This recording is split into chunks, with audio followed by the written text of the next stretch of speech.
Hello and welcome you all in Study Darbar, the gateway to fulfill your dreams. Hi, this is Abhishek Tiwari and I'm here with a new lecture video of academic series from class 10th, chapter 1, Nationalism in India from history part.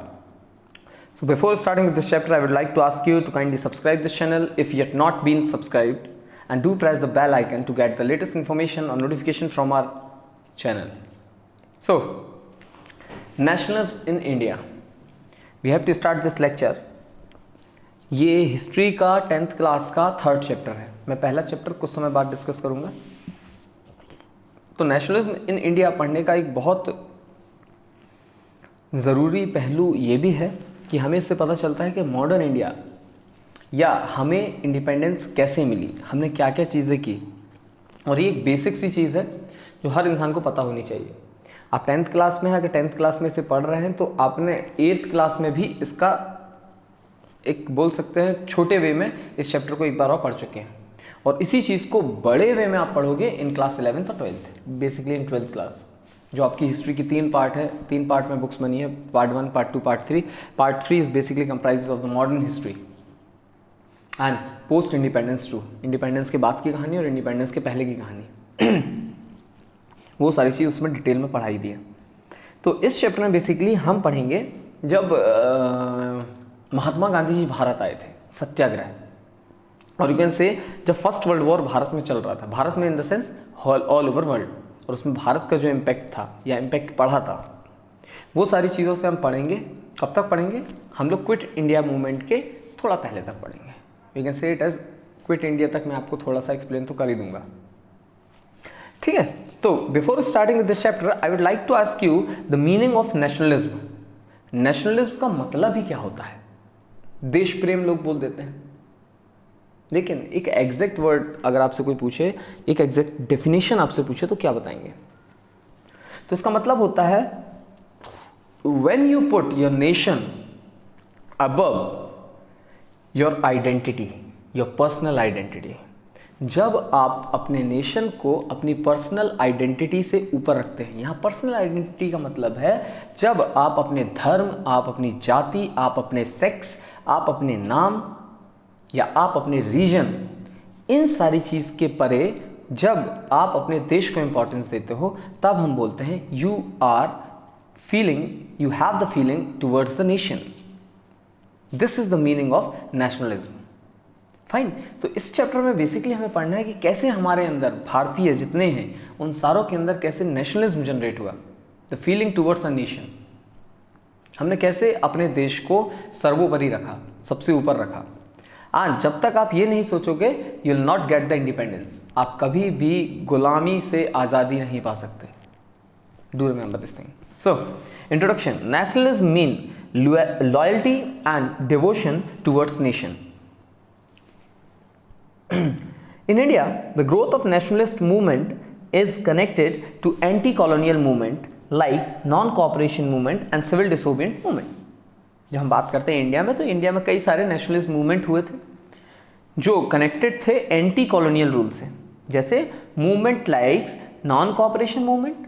अभी हम पढ़ेंगे non cooperation movement क्या था. And one more is civil disobedient movement. इस chapter में basically यही 2 movement हमें बहुत अच्छे से और डिटेल में पढ़ने हैं.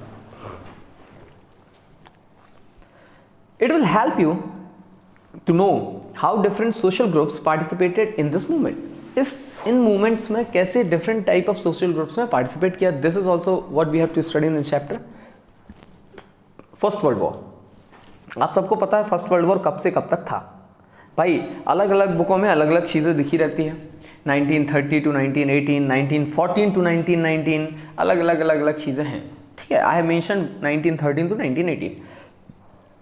In maximum books you will going to refer 1914 to 1919. वो डिस्प्यूटेड है, ऊपर नीचे चलता है.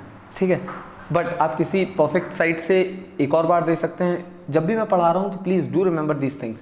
फैक्ट्स जो होते हैं, ये तो हिस्ट्री है, it should be noted. 1930 to 1918 it's perfect. लेकिन बहुत सारे फैक्ट जो स्टैटिस्टिकल होते हैं, जो सपोज पूछ दिया, ग्रोथ रेट पूछ लिया, पर्टिकुलर जगह में पॉपुलेशन रेट पूछ लिया, दीज आर द थिंग जो हमेशा फ्लक्चुएट, हमेशा वेरी होती है. तो इन चीज़ों में आप ज़्यादा फंसा ना करें.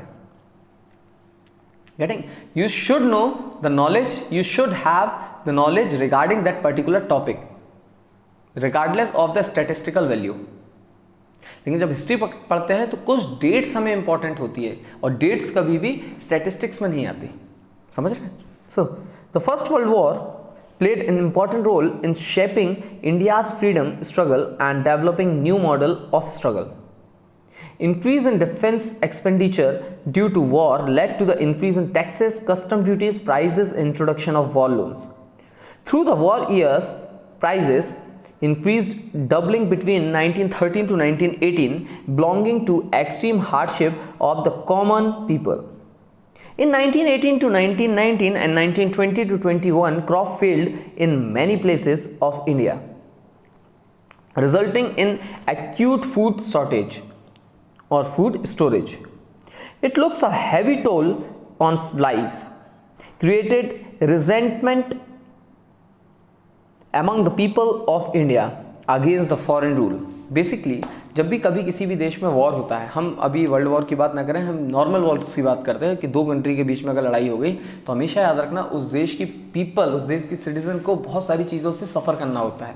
वो चीज़ें क्या होती है? उनकी पब्लिक ट्रांसपोर्टेशन, उनकी डेली लाइफ में जो उन लोग डेली नीड्स उनकी जो फुलफिल होती हैं वो सारी चीज़ें, उनका खाना, and that too economically also. Means जब भी आप कभी लड़ते हैं, कभी भी देखना किसी भी देश का जो गवर्नमेंट होती है वो कभी नहीं चाहती कि सबसे पहले हम लड़ाई करें, मतलब दो लोगों के बीच में डिस्प्यूट हुए तो लड़ाई करें।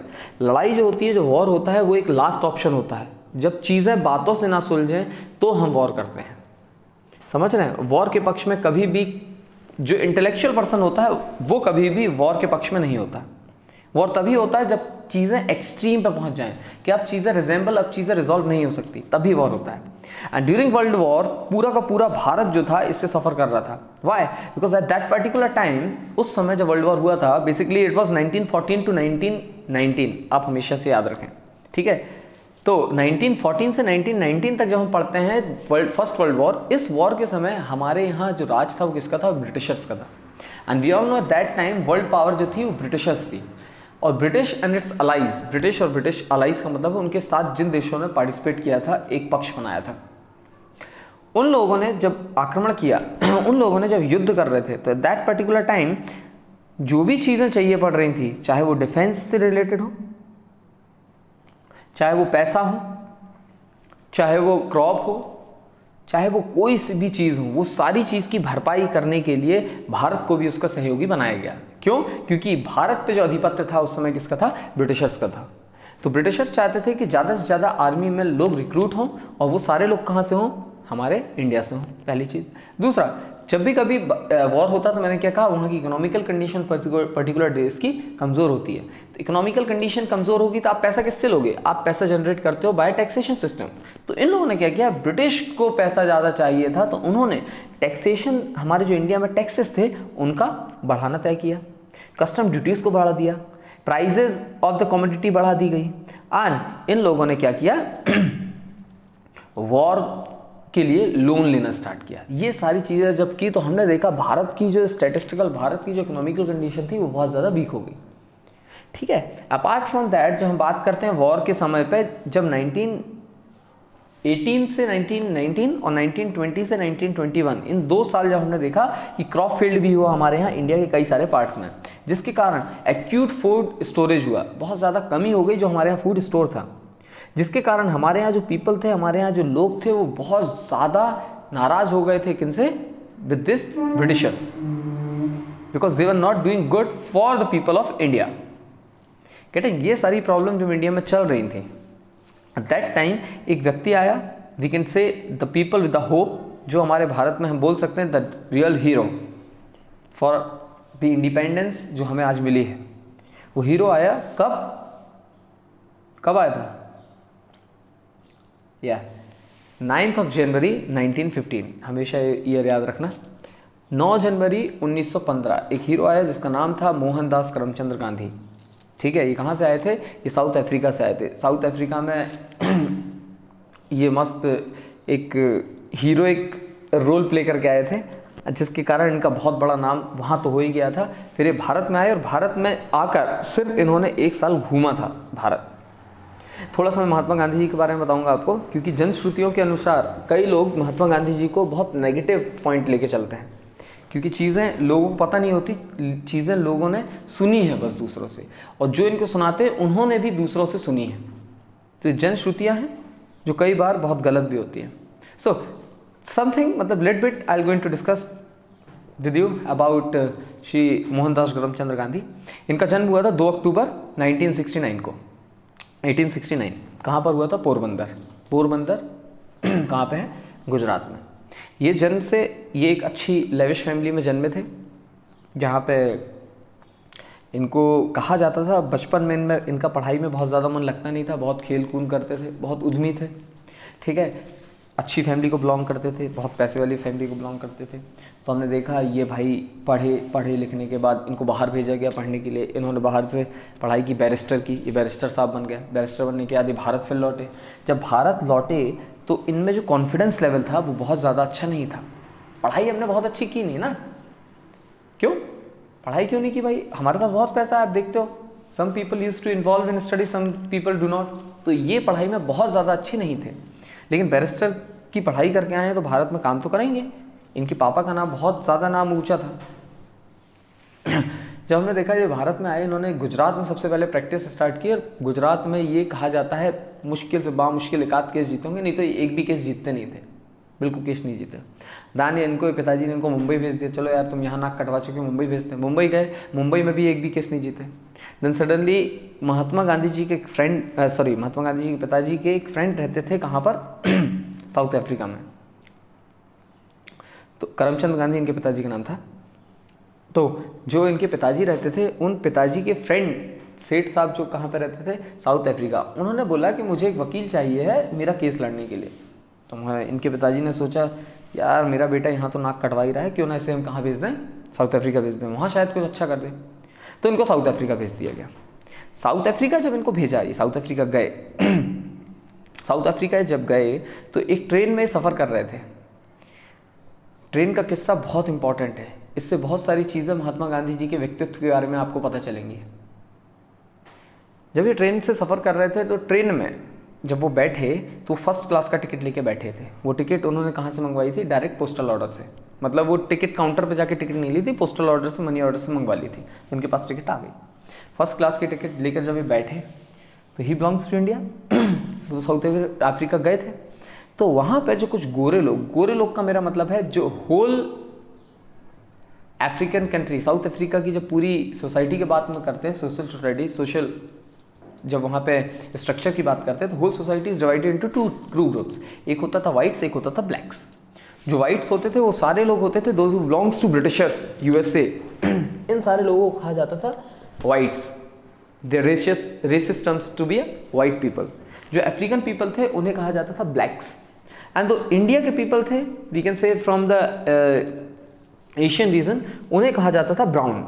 लेकिन basically they were also entitled to be black only. उनके साथ भी जो काम, उनके साथ भी जो चीज़ें करी जाती थी वो equivalent to that to black की जाती थी। जब वो फर्स्ट क्लास में आकर बैठा तो वहाँ पे एक वाइट ने पूछा और बोला टीटी से कि भैया ये एक ब्लैक इंसान हम लोग के साथ बैठ कैसे गया? It's a matter of distress का टाइम पीरियड है, मतलब ये समय कि भैया ये हमारे बाजू में बैठ कैसे सका? जैसे हमने फ्रेंच रेवोल्यूशन में देखा था होल सोसाइटी को डिवाइड इनटू 3 पार्ट, वैसे ही। तो महात्मा गांधी जी ने बोला मेरे पास टिकट है भाई, मैं क्यों उतरूँ? तो ही सेड आपके पास टिकट हो कुछ हो, आपको नीचे उतरना है, अगले स्टेशन में आप नीचे उतर जाना है। महात्मा गांधी जी, एक तो वकील और पुलिस वालों से मुंह नहीं चलाना चाहिए, दैट वी ऑल नो, क्योंकि उनको लगता है कि हमने सब कुछ पा लिया अगर हमारे पास पॉलिटिकल नॉलेज है तो। सेम थिंग महात्मा गांधी जी ने किया, उन्होंने कहा मैं नहीं उतरूँगा। नेक्स्ट स्टेशन जैसे ही आया, महात्मा गांधी जी की उसने टिकट ली, फाड़ी, उनको पीछे एक लात मारी और नीचे गिरा दिया। अब यहीं पे एक इम्पॉर्टेंट बात सोचने की है, 2 मिनट रुको और सोचो कि अगर एक इंसान आपके आसपास का होता या आप खुद होते और आप किसी चौराहे में गाड़ी चलाते समय गिर जाते तो आप क्या करते? गाड़ी उठाते, स्टार्ट करते, थोड़ा आगे जाते, थोड़ा आगे जाने के बाद आप क्या करते? उस दर्द को करारते, लग गई। उसके पहले जब आप जिस जगह पे आप गिरे थे वहाँ पे सिर्फ आपने देखा था, आजू बाजू किसी ने देखा तो नहीं, और वो किस्सा आप कभी नहीं बताते अनटिल अनलेस किसी ने देखा ना हो। और जब कोई देख लेता तो भी आप बोलते नहीं ये गलती उसकी थी और वॉट मतलब आप एक्सक्यूज़ बना के उस बात को जल्दी से जल्दी ख़त्म करने के लिए सोचते हैं, दोबारा वो इंसिडेंट आपके सामने ना आए। बट जब हम बात करते हैं महात्मा गांधी जी की, मोहनदास करमचंद गांधी जी की, तो उन्होंने अपनी ऑटोबायोग्राफी में ये इंसिडेंट मेंशन किया था कि उन्हें लात मारी गई थी, उन्हें उस ट्रेन से निकाला गया था, और किस बिहाफ पे निकाला गया था, वो था रंग भेद। और यही चीज़ उनकी लाइफ का एक बहुत बड़ा टर्निंग पॉइंट था, जिससे वो मोहनदास करमचंद गांधी से महात्मा गांधी का दर्जा प्राप्त कर पाए।